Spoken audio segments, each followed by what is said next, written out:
my final point tonight, I want to say Happy Veterans Day to the men and women of the United States military, those who have served in the past and those who are currently serving our great nation. When I sat down this morning at my desk to write this final point, I knew what I wanted to say. I wanted to say thank you to the men and women who serve in the U.S. Armed Forces for their dedication, for their service, for their sacrifice, for their pride and their honor. But they say words come cheap. So I thought, how do I thank those who pledge to give their all, if necessary, to protect our nation? How do I thank those who risk their own freedom so we can enjoy ours? How do I thank those who defend the rights given to all people by our Creator by enduring time away from their families and friends and faithfully responding to the beck and call of a demanding master? At first, I didn't know the answer to that question. What I did know was how proud I am to be an American. It's easy for me to take it for granted because I was born here in the U.S. I've never experienced anything other than freedom in my life. I've never had to stand up and pledge to shed my own blood to defend my right to life, my right to liberty, or my right to pursue happiness, and to protect those rights for others.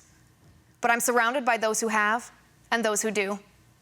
My grandfather on my dad's side served in World War II. My grandfather on my mom's side served in Korea. My wonderful boyfriend is serving currently in the United States Navy. My best friend is a nurse in the Navy Nursing Corps, and her fiancé is a Marine. They, like so many others, have answered the call of duty with pride and with honor. Regardless of the situations and conflicts around the world, whether the world is in turmoil or at a momentary lull, they have each written a blank check to Uncle Sam, up to and including the life they live and breathe. Our responsibility, as those who support the military and love them on a personal level and on a national level, our responsibility is not to take their service lightly, and not to take lightly the freedom that surrounds us as a result of their commitment, their service, and their sacrifice. That is the best thanks we can render, to be cognizant of that which they pledge to defend, to be civilian defenders in our turn in the ways we are best able against all enemies, foreign and domestic, that would threaten the liberty of our nation.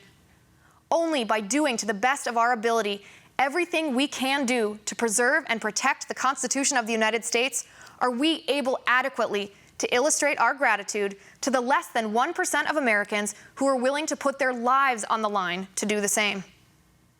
These men and women who serve in our nation's armed forces, they are warriors. From the tip of the spear to a 12 kilo, the Army MOS for a plumber, each man and woman is an integral part of the military.